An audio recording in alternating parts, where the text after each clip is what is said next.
Okay, so now I have all of the slot liners installed, and I have figured out here the distance that I need to make these loops of wire, the coils. This is one pole of the run winding. Now this isn't the correct wire, and this isn't the correct number of turns, but I'm just putting this in here and trying to get a feel for what I want this overall distance from the end of the winding to the other end of the winding, what I want that to be.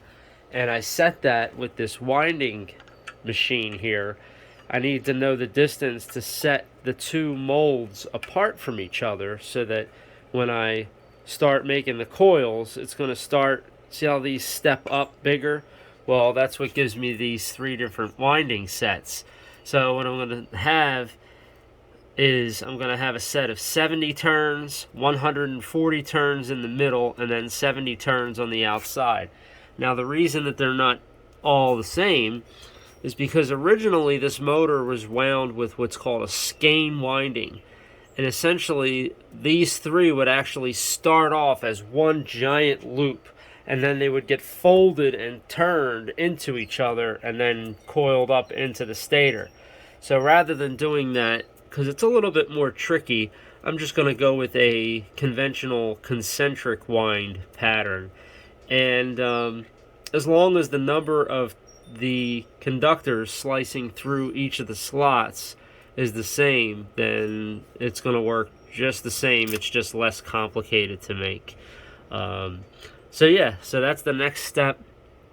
I need to, now that I actually pretty much have this dialed in where I want it, it sticks out about the same distance that the original coils did. I gotta push this through a little bit more here. But yeah, that's about how far the original coils came through. So now that I know that distance, I'll set this, there's a scale on the side, and I have it set for 4.5 on each of these. I believe that's in I think it's like they go by half centimeter increments. So really, when you set this to 4.5, it's actually 4.5 from this side to this side. It's not 4.5 from 0. So you get 4.5 centimeters spacing between here, and that seems to be where this one wants to be. So next step is to start winding some coils and to get this thing going. So now I'm getting ready to make the first run winding coil, one of the poles, and to do so I have this diagram that I made a long time ago when I first took the motor apart, and you can see I have it listed as we need 26 gauge wire, which I have a spool here, and I know I have the spacing set on the winder to 4.5 centimeters, and the turns per coil set, the way this, for each one of these run winding poles, it actually fits into 3 slots. You can see here, so you've got 3 slot pairs, I should say. So the center slot pair is actually going to get 2 coil worths of wire in it. So the outside one, you have 70 turns, as you can see here, 70 turns, and then the inner has 2 times 70 turns, so that's going to get 140, and then the innermost coil set is going to get 70 again. And that's just copying what the motor had, except instead of winding it in the skein pattern that it had before with this crossover stuff, I'm just going to do a standard concentric wind on this. So here we go. Alright, so for the winding machine here, I have it, I just took about 6 inches extra or so. That's going to be what I'll connect to once I have this wound. I have it twisted around so that it can't pull through, and I have my winder set to 0. Everything's all set up, so now I will start to turn this around and start to run these coils. Now, the what I like to do is kind of hold a gap like this so that as I'm winding, I let my finger bounce. What happens is as this is turning, because it's an oblong shape, when it's turning, it's kind of pulsating in and out. So if you were to just have it go from the spool right to there, it constantly will be jerking the spool, and it just makes a mess. Sometimes it'll cause it to unwind, or I've had it where it actually pulled so tight that it actually squeezed.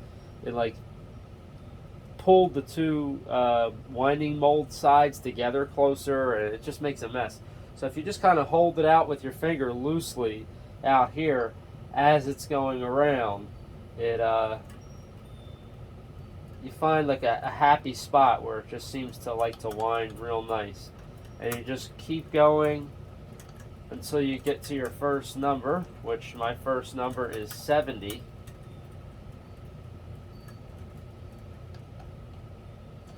So I'm almost there. 65, 66, 68, 69, and 70.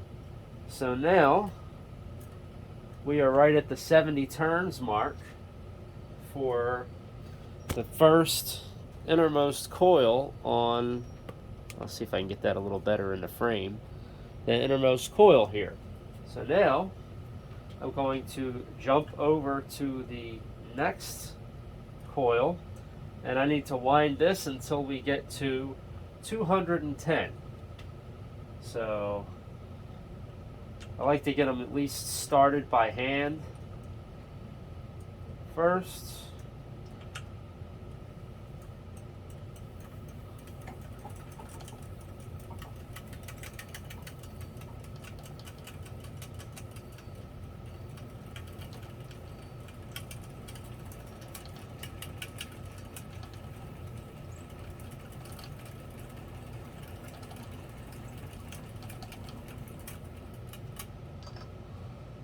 Yep, and still have a little more to go here. I'm at 157.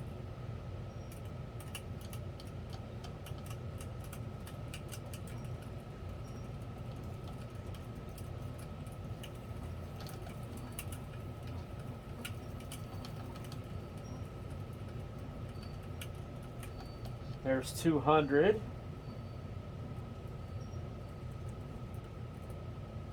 205 and 210. So right there is our mark. Now the center coil set is done. So now I'm going to jump over to the next one, and I'm going to wind that third one. So here we go. This needs to take us up to 280.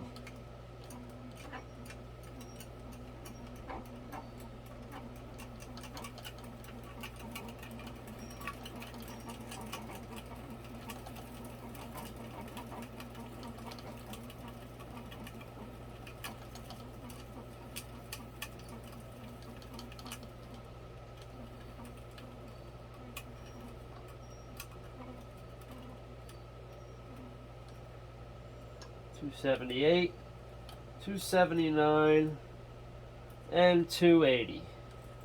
And then of course that's the end of that coil. So then this is the spot, this is what will be the lead that gets tied off. So now that I have these three coil sets made here, I usually kind of pull these in just a little bit so that they don't want to bulge out in the middle. And now what I'll do is I'll wrap some tape around these so that I can transport them over and insert them into the stator. Okay, so I'm getting ready to stick the next run coil in. I already got one started, and I realized one thing that I did, I guess just I'm a little rusty at this, I haven't done it for a while. When inserting these coils like this, it's always easiest to start with the innermost coil and work your way out. This one I had started with the outside and worked in, and it was definitely not the easier way to do it. So I'm going to go ahead and start by inserting this coil into the slots. So I just need to make sure which slot that it goes in.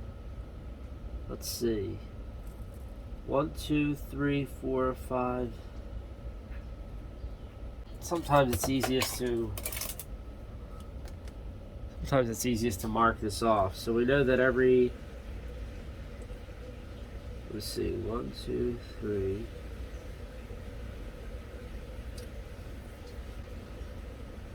I think this one. Okay, so we'll start by inserting this coil carefully without nicking the magnet wire. Just kind of persuading it in.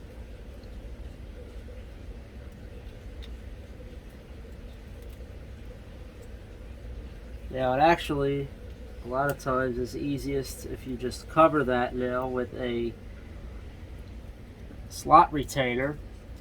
And now I will take this off the back side of that one. Get the rest of these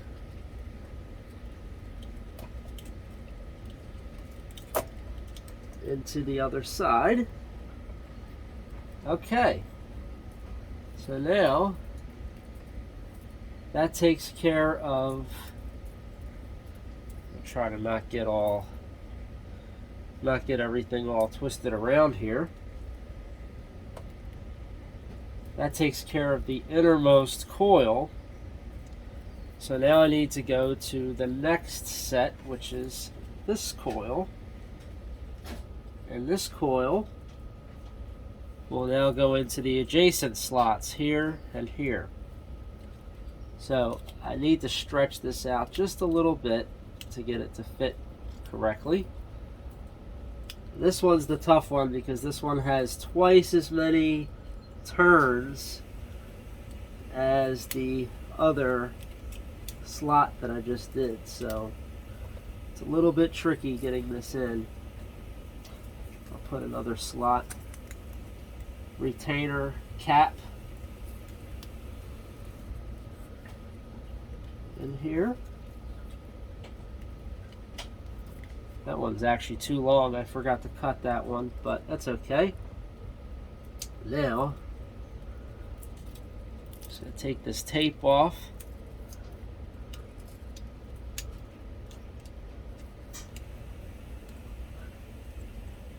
And start to persuade these wires down into that slot.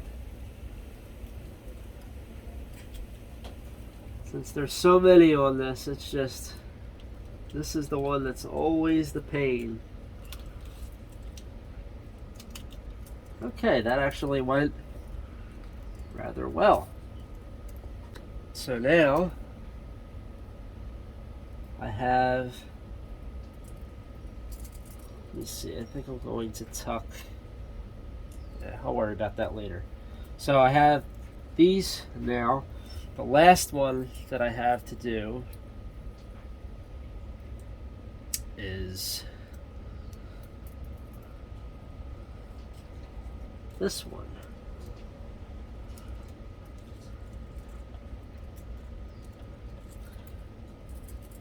So what I'll do is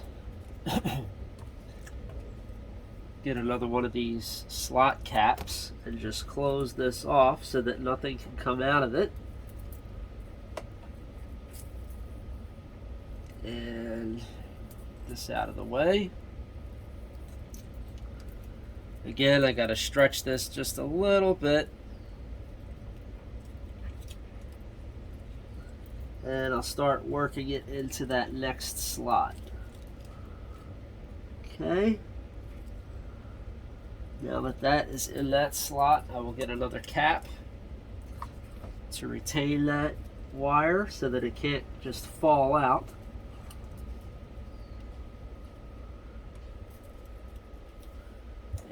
That one is not a good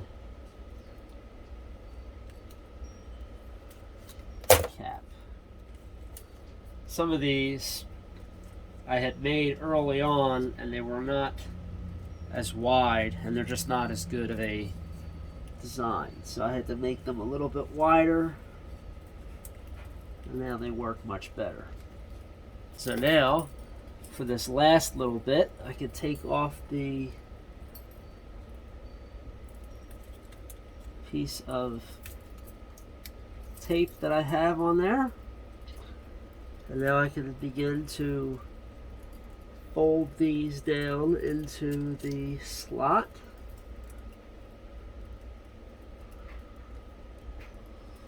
It looks pretty good. So now I'll just cap that off.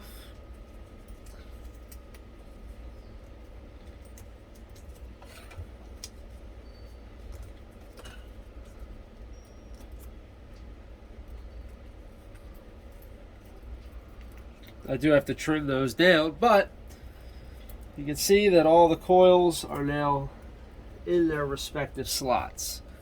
So there we go. And now it's just a matter of going down the line and continuing. I got to do 4 more poles for the run, and then I have to do the start winding. Alright, so I've got all of the run windings installed. You can see all the coils here. There's actually 3 coil sets per pole. We got 6 poles, and on the other side, this is where all of the connections are going to be tied in, and then I just have to do the start windings next, and this thing will be well on its way to getting going. Well, I hope you all enjoyed watching this segment of the ILG Model 163 Rewind videos. If you haven't done so already, please like and subscribe to my channel to see some more ILG fan content like this, and have a fantastic day. Thanks for watching.